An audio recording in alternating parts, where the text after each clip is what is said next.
വളം ലഭ്യമാകുന്ന സമയം, വളത്തിന്റെ ചില ക്വാളിറ്റി സംബന്ധിച്ച പ്രശ്നം, നടീൽ വസ്തുക്കൾ ലഭ്യമാകുന്നതിനുള്ള കാലതാമസം, ആ നടീൽ വസ്തുക്കളും വിത്തും കിട്ടുന്ന സമയത്ത് അതിൽ ഒരു മിനിമം പെർസെന്റേജ് അത് ബുദ്ധിമുട്ട് ഗുണപരമല്ലാതെ വരും.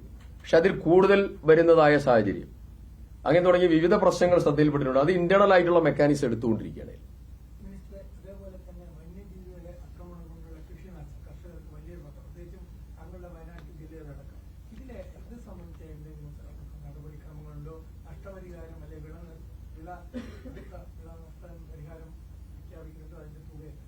ഒന്ന്,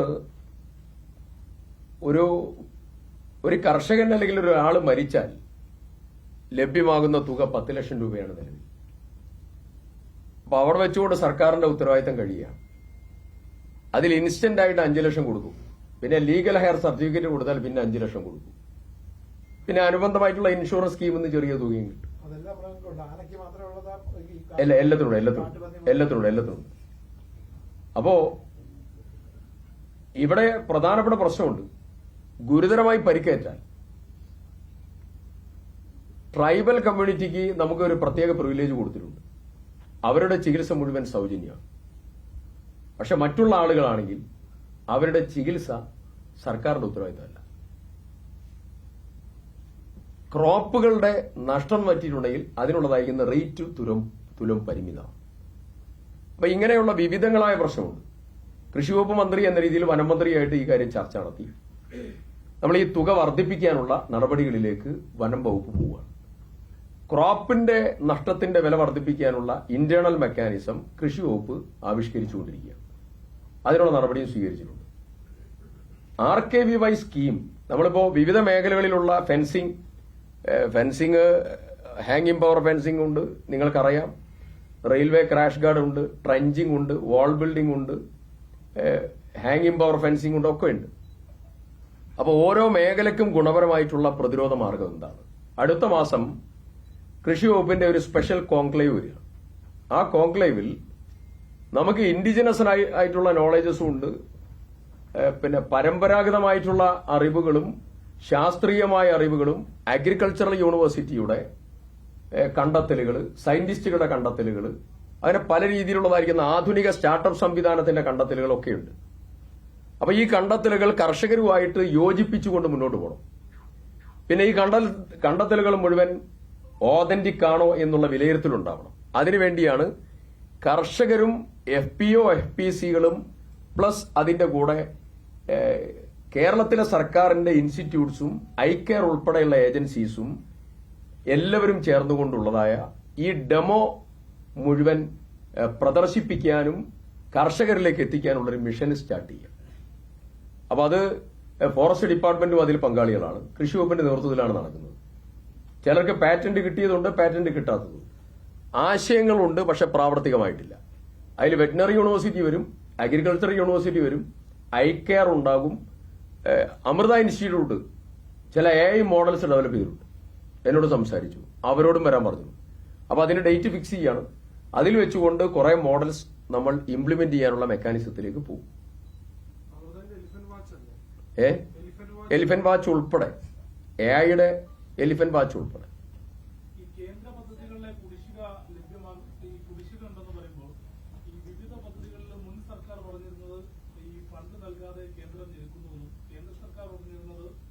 ഫണ്ടിന്റെ വിനിയോഗം സംബന്ധിച്ച കൃത്യമായ കണക്ക് നൽകാത്തതുകൊണ്ടാണ് അടുത്ത ഗഡു നൽകാൻ പറ്റാത്തതെന്നാണ്. അപ്പൊ കൃഷി വകുപ്പിൽ അത്തരത്തിൽ ഏതെങ്കിലും പദ്ധതികളിൽ ഫണ്ട് ലഭിക്കാത്തതുണ്ടോ, അല്ലെങ്കിൽ ആ ഇടപാടുകളിൽ ഈ സുഗമമായ അഭിപ്രായം? ഞാൻ നേരത്തെ ഈ വിവിധ ഹെഡ്സിൽ നമുക്ക് കിട്ടാനുള്ള ഡാറ്റ ഷീറ്റ് മുഴുവൻ കൊടുത്തു. ചില എക്സാമ്പിൾസാണ് നിങ്ങളുമായിട്ട് പങ്കുവച്ചിട്ടുള്ളത്. അപ്പോ കിട്ടാതെ നിന്ന സാഹചര്യം ചിലതുണ്ടായിട്ടുണ്ട്, ഡിലേ വന്ന സാഹചര്യം ഉണ്ടായിട്ടുണ്ട്. ഇത് രണ്ടും കേന്ദ്ര സർക്കാരിനെ ബോധ്യപ്പെടുത്തി. മന്ത്രി അതിൽ വളരെ പോസിറ്റീവായിട്ടുള്ള ഇടപെടൽ നടത്തിയിട്ടുണ്ട്. അതെല്ലാം കേരളത്തിന് വകവെച്ച് തരാം എന്നുള്ള പോസിറ്റീവായിട്ടുള്ള പ്രതികരണമാണ് ഇന്നലെ ഉണ്ടായിട്ടുള്ളത്.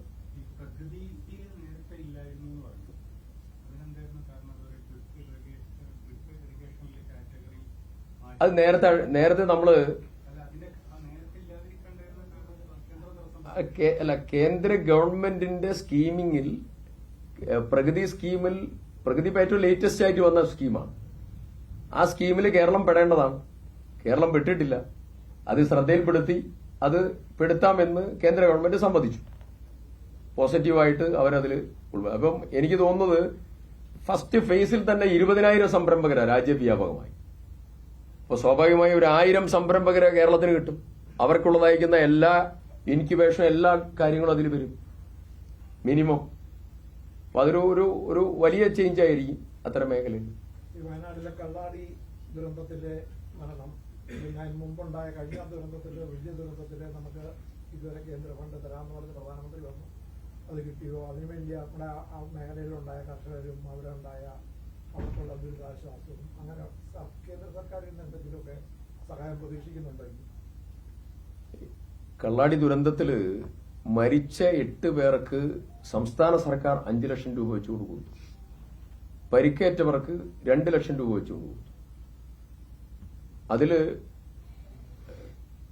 അവസാനത്തെ ബോഡി വിക്രം റാണയുടെ ബോഡി കിട്ടിയ ദിവസം വൈകുന്നേരം 5 മണി മുതൽ ഞാനൊരു പ്രത്യേക മീറ്റിംഗ് അവിടെ ഹോൾഡ് ചെയ്തു.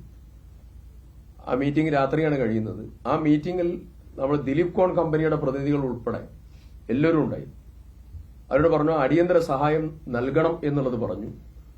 6 ലക്ഷം രൂപ വെച്ച് അൻമോൽ എന്ന് പറയുന്ന ഒരാൾക്ക് 5 ലക്ഷം, ബാക്കിയുള്ള എല്ലാ മരിച്ച ആളുകൾക്കും 6 ലക്ഷം. പിന്നെ ബറിയൽ ഫ്യൂണറൽ എക്സ്പെൻഡിച്ചറിന് വേണ്ടി 50,000 രൂപ ഡിസ്പേഴ്സ് ചെയ്ത് കഴിഞ്ഞു. പ്ലസ് അവരുടെ ഇൻഷുറൻസും അവരുടെ അനുബന്ധ കാര്യങ്ങളുമായിട്ട് ഓരോ ആളുകൾക്കും കൊടുക്കാനുള്ള തുക അവിടെ വെച്ചുകൊണ്ട് നിശ്ചയിച്ചു. അവരതിന്റെ ഡാറ്റയൊക്കെ കൊണ്ടുവന്നു. അത് ഓരോരുത്തർക്കും 43 ലക്ഷം രൂപ, 18 ലക്ഷം രൂപ, 26 ലക്ഷം, പല രീതിയിലാണ് അതിന്റെ കാറ്റഗറികൾ. അപ്പൊ ആ പണം കൊടുക്കാനുള്ള നടപടികളൊക്കെ സ്വീകരിച്ചു. 10 ദിവസം കൊണ്ട് അടിയന്തര സഹായം കമ്പനിയോടത് നൽകാനുള്ള നടപടി സ്വീകരിച്ചിട്ടുണ്ട്, മരിച്ചവരുടെ അക്കൗണ്ടിലേക്ക് കൊടുക്കാൻ. പിന്നെ അതിൽ നിന്ന് ലീഗൽ ഹയേഴ്സ് എടുത്തു. അപ്പൊ ലീഗൽ ഹയർ ആവണമെന്ന് പറഞ്ഞപ്പോൾ നമ്മൾ പറഞ്ഞു അക്കൗണ്ടിലേക്ക് ട്രാൻസ്ഫർ ചെയ്യാൻ പറഞ്ഞു. അത് ചെയ്യാനുള്ള നടപടി സ്വീകരിച്ചിട്ടുണ്ട്. റിട്ടേൺ അണ്ടർടേക്കിംഗ് തരാൻ വേണ്ടി ജില്ലാ ഭരണകൂടത്തെ അതിന്റെ ഏകോപനം ചുമതലപ്പെടുത്തിയിട്ടുണ്ട്. ഇതിലുള്ള ഒരു പ്രധാനപ്പെട്ട കാര്യം, കള്ളാടി ദുരന്തത്തിൽ ഒരാളെപ്പോലും നമുക്ക് മിസ്സായില്ല. പരിക്ക് പറ്റിയവര്, മരിച്ച 8 പേര്, ഒരാളും മിസ്സായില്ല. എല്ലാവരെയും കണ്ടെത്താൻ സാധിച്ചു. ഒരു ദിവസം ഒരു ബോഡിയും കണ്ടെത്താതിരുന്ന സമയത്ത് ചില നിരാശയുണ്ടായിരുന്നു. അങ്ങനെയാണ് നമ്മൾ ഇന്ററിം മീറ്റിംഗുകൾ ആരംഭിക്കാൻ തീരുമാനിച്ചത്. ചെയ്തുകൊണ്ടിരിക്കുന്ന പ്രവൃത്തിയുടെ ഇന്ററിം അവലോകനം.